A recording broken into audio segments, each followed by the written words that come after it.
Hello everyone, आप सभी का आपके चहेते चैनल में स्वागत है जिसका नाम है एक्सपर्ट द है mathematics many problem expert solution. Differential equation chapter को हमने स्टार्ट किया था, उसमें से बहुत सारे आर्टिकल को हमने स्टडी किया। Application of a differential equation का जो सब पॉइंट है उसमें से हमने rate of growth of population, rate of growth of bacteria and DK of radio active substance in article का स्टडी किया था। तो आज के लेक्चर में हम एप्लीकेशन ऑफ डिफरेंशियल इक्वेशन में आने वाले एक नए एप्लीकेशन के बारे में देखेंगे। तो आज का जो हमारा टॉपिक है वो टॉपिक है न्यूटन्स लॉ ऑफ कूलिंग। तो जैसे ही आपको पता है, कोई भी बॉडी अगर हम लेते हैं जो ऑर्डिनरी टेम्परेचर यानी कि रूम टेम्परेचर से ज़्यादा उसका टेम्परेचर है, तो जैसे टाइम पास होता है, जैसे जैसे टाइम पास होगा वो जो बॉडी है उसका टेम्परेचर कम होगा। मतलब क्या होता है कि बॉडी अपनी जो हीट है वो सराउंडिंग में ट्रांसफ़र करती है और धीरे धीरे सराउंडिंग एंड बॉडी उन दोनों के बीच में क्या होता है, इक्विलिब्रियम इस्टेब्लिश्ड हो जाता है, जिसकी वजह से बॉडी का टेम्परेचर एंड सराउंडिंग का टेम्परेचर क्या हो जाता है, सेम हो जाता है। तो जैसे आपने इस एग्जांपल को देखो, आपको पता चलेगा कि अगर बॉडी क्या है, हॉट है, मतलब सराउंडिंग से उसका टेम्परेचर ज़्यादा है, तो फिर जैसे जैसे टाइम पास होगा वो क्या होती जाएगी, कूल होती जाएगी। एंड एक टाइम ऐसा आएगा जैसे कि सराउंडिंग एंड बॉडी का टेम्परेचर दोनों क्या होंगे, सेम होंगे। तो बस इसी आर्टिकल पे बेस न्यूटन का आर्टिकल है न्यूटन्स लॉ ऑफ कूलिंग। तो फिर न्यूटन ने क्या कहा, वो लॉ क्या है, इसे हम सबसे पहले देखेंगे। तो वो लॉ क्या है, देखो, the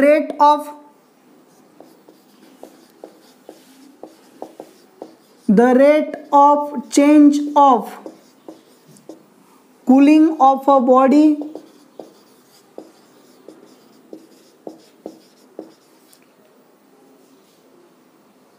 cooling of heating body. जरूरी है कि बॉडी का टेम्परेचर क्या होना चाहिए, सराउंडिंग से ज़्यादा होना चाहिए। Rate of cooling of heating body is directly proportional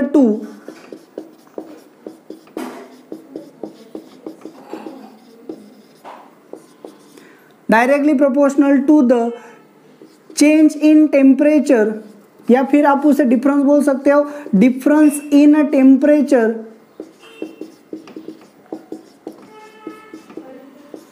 of body and that of its surrounding। एकदम सिंपल लॉ है, देखो अच्छे से क्या कहा गया है, the rate of change of cooling. मतलब क्या होता है, अगर मैंने थीटा को क्या बोला, चलो theta is temperature of body, temperature of body at time T, ऐसा मैंने लिया।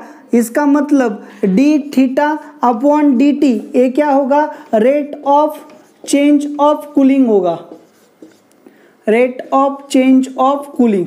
तो चलो देखो, सिंपल सा लॉ है, क्या है लॉ, देखो अच्छे से, the rate of change of cooling of a heating body is directly proportional to the difference in temperature. सबसे जरूरी बात है डिफरेंस, किसका difference, difference in temperature of body, body का temperature and that of its surrounding.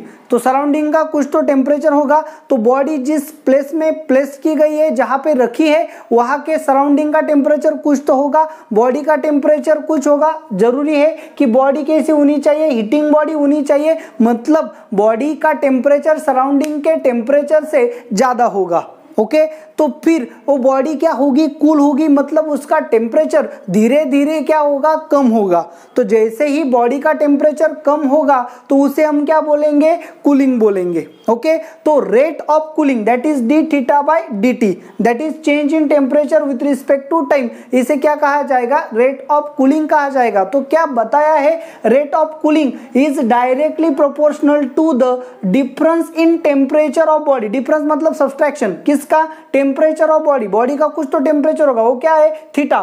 Theta is temperature of body at any time t. जब भी आप देखोगे उस टाइम में उस बॉडी का जो भी टेम्परेचर होगा, उस टेम्परेचर को क्या कहा जाएगा, थीटा कहा जाएगा। सो theta is temperature of body and that of it surrounding. तो सराउंडिंग का कुछ तो टेम्परेचर होना चाहिए, होगा, जो होगा उसे हम क्या बोलेंगे, theta naught. Therefore theta naught is equal to temperature of surrounding. जहां कहीं पे भी बॉडी प्लेस्ड की गई होगी वहां का जो सराउंडिंग का टेम्परेचर है उसे हम क्या बोलेंगे, थीटा नॉट बोलेंगे। तो यहाँ पे दो चीजें जरूरी है कि सराउंडिंग क्या होता है एंड सिस्टम क्या होता है। जो बॉडी हीटेड है वो हमारी क्या हो गई, सिस्टम, और उस बॉडी को छोड़ के उसके जहां पे उसके सामने या फिर उसके सराउंडिंग में जो कुछ भी आता है तो वो क्या हो गई, हमारी सराउंडिंग हो गई। मतलब चलो एक हॉल हमने लिया, उस हॉल में हमने एक मेटल का स्फीयर हीट करके रखा हुआ है, तो हम जिसे ऑब्जर्व कर रहे हैं that is a part of universe under observation, उसे हम क्या बोलेंगे, सिस्टम। यानी कि जो बॉल, स्पेरिकल बॉल है जिसे हमने हिट किया है वो हमारी बॉडी, हीटिंग बॉडी हो गई, सिस्टम हो गई।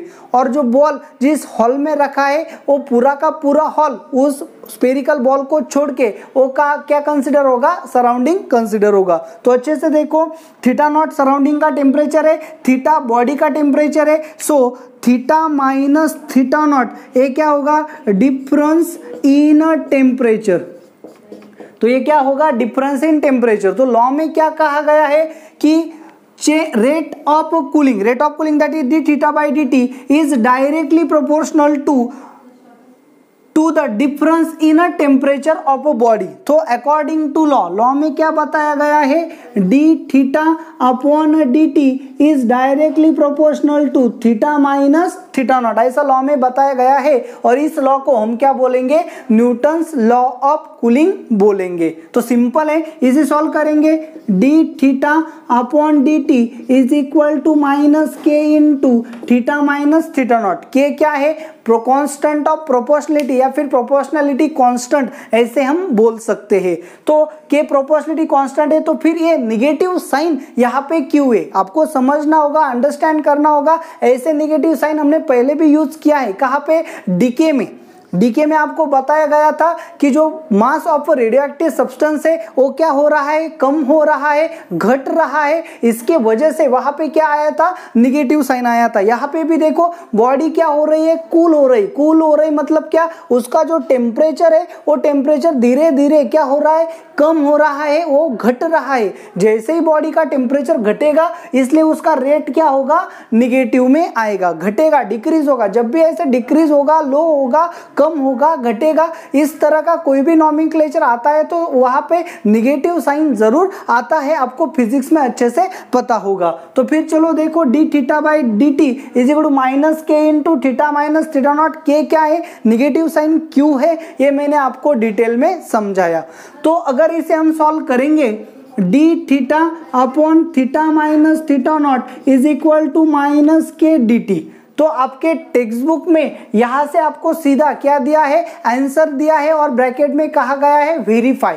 तो उसे सॉल्व करना कोई बड़ी बात नहीं है, हम इसी लेक्चर में देखेंगे। तो आप अच्छे से सिर्फ इसे देखो, इस लेक्चर को अच्छे से देखो, समझो। अगर आपको पसंद आया है तो इस वीडियो को लाइक जरूर करें, इस वीडियो को ज़्यादा से ज़्यादा शेयर करें। और अगर आपने अभी तक चैनल को सब्सक्राइब नहीं किया है तो सबसे पहले चैनल को सब्सक्राइब करें। तो चलो देखो, ये क्या है, डी थीटा एंड थीटा की टर्म से ये डी टी है। सो ये क्या है, variable separable form of differential equation है। तो इसे सॉल्व कैसे करेंगे, तो जैसे ही वेरिएबल सेपरेबल फॉर्म ऑब्टेंड होता है तो हम सीधा इंटीग्रेट करते हैं। सो ऑन इंटीग्रेशन क्या मिलेगा, D theta upon theta minus theta naught is equal to integration of minus के D T. Minus sign integration के बाहर चला गया तो के भी कांस्टेंट बाहर आएगा।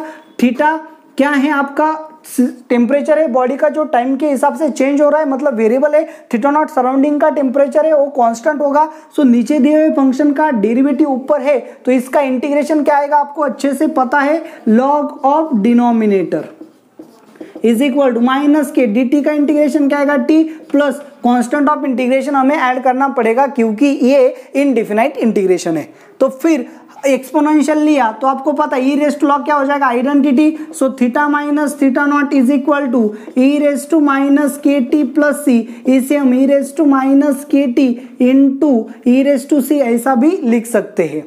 तो देखो अब यहाँ से हमें सॉल्व करना होता है, तो फर्स्ट कंडीशन हम लेते हैं कैसे कांस्टेंट को फाइंड करने के लिए। तो कैसे कांस्टेंट को फाइंड करेंगे ये भी जरूरी है। तो सिंपल है, जब भी हम t इज इक्वल टू 0 लेते हैं, मतलब हमें इस कांस्टेंट की वैल्यू फाइंड करनी है, तो सबसे पहले हम क्या लेंगे, when t is equal to 0। बहुत बार ये हो चुका है, मैंने बहुत बार आपको ये समझाया है। t इज इक्वल टू 0 लिया मतलब क्या किया, हमने टाइम इनिशियली लिया t इज इक्वल टू 0, मतलब eight the time of start, at the start time, जब भी हमने प्रोसेस को स्टार्ट किया उस वक्त क्या था उसे हम बोलते हैं initial condition. So t is equal to 0 मतलब क्या, इनिशियल कंडीशन। तो t इज इक्वल टू 0 मतलब बॉडी का कुछ तो टेम्परेचर होगा। अच्छे से देखो, जब हमने एक्सपेरिमेंट को स्टार्ट किया तब बॉडी क्या हो रही है, कूल हो रही है। लेकिन कूल कहाँ से हो रही है, मतलब बॉडी का इनिशियल टेम्परेचर तो आपको होगा, वहां से बॉडी का टेम्परेचर क्या हो रहा है, कम हो रहा है। तो फिर t इज इक्वल टू 0 लिया तो थीटा मतलब temperature of body at the start time कुछ तो होगा, उसे हम क्या बोलेंगे, θ1 बोलेंगे। तो थीटा की जगह पे θ1 डाला,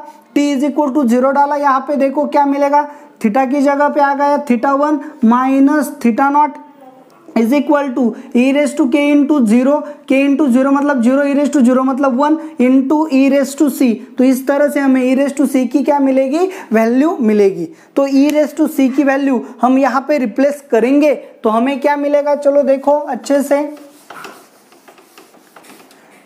जैसे हमने ई रेस टू सी की वैल्यू यहाँ पे पुट की तो हमें मिलेगा theta minus θ0 is equal to E raise to minus K T into E raise to C की वैल्यू क्या है, θ1 माइनस θ0। तो देखो ये क्या मिला, ये θ0 आ जाएगा प्लस होगा, so theta is equal to θ0 ये वहां चला गया प्लस हो गया, plus θ1 minus θ0 into E raise to minus K T, ऐसा आपको क्या मिलेगा, एक्सप्रेशन मिलेगा। तो इस तरह से आपका the rate law of cooling या फिर उसे हम क्या बोलेंगे, न्यूटन्स लॉ ऑफ कूलिंग यहाँ पे क्लियर हो गया। तो प्रॉब्लम सॉल्व करने के लिए सबसे ज्यादा जरूरी है कि आप इस इक्वेशन को अच्छे से समझो। इस इक्वेशन में क्या क्या डाटा है ये आपको पता होना चाहिए। तो सबसे जरूरी बात, θ0 जो है इस एक्सप्रेशन में वो क्या है, टेम्परेचर ऑफ सराउंडिंग है।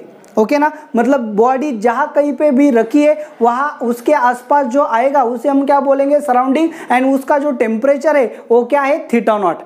θ1 क्या है ये आपको समझना होगा। θ1 मतलब जब भी आपने ये कूलिंग का एक्सपेरिमेंट स्टार्ट किया, मतलब बॉडी कूल हो रही है, तो बॉडी जहां से कूल हो रही है उस वक्त का जो टेम्परेचर है उसे हम क्या बोलेंगे, θ1 बोलेंगे। So θ1 is the temperature of body at the time of start. Okay, θ0 आपको पता है, कि आपको पता है, प्रोपोर्शनलिटी कांस्टेंट t आपको पता है। जब जैसे जैसे टाइम पास होगा वैसे वैसे क्या चेंज होगा, थीटा चेंज होगा। सो यहाँ पे वेरी कौन हो रहा है ये समझना होगा। जैसे थीटा चेंज होगा जब t क्या होगा, चेंज होगा। जैसे जैसे t वेरी होगा t चेंज होगा, थीटा चेंज होगा, बाकी सब जो है वो कांस्टेंट ही रहने वाले हैं। तो बॉडी जैसे जैसे टाइम पास होगा बॉडी का टेम्परेचर क्या होता जाएगा, कम होता जाएगा। तो चलो देखो अच्छे से, ये जो न्यूटन्स लॉ ऑफ कूलिंग है ये आपको कैसा लगा आप मुझे कमेंट करके जरूर बताएं। जो नेक्स्ट लेक्चर है वो हमारा न्यूटन्स लॉ ऑफ कूलिंग के प्रॉब्लम पे बेस्ड होगा। Thank you very much.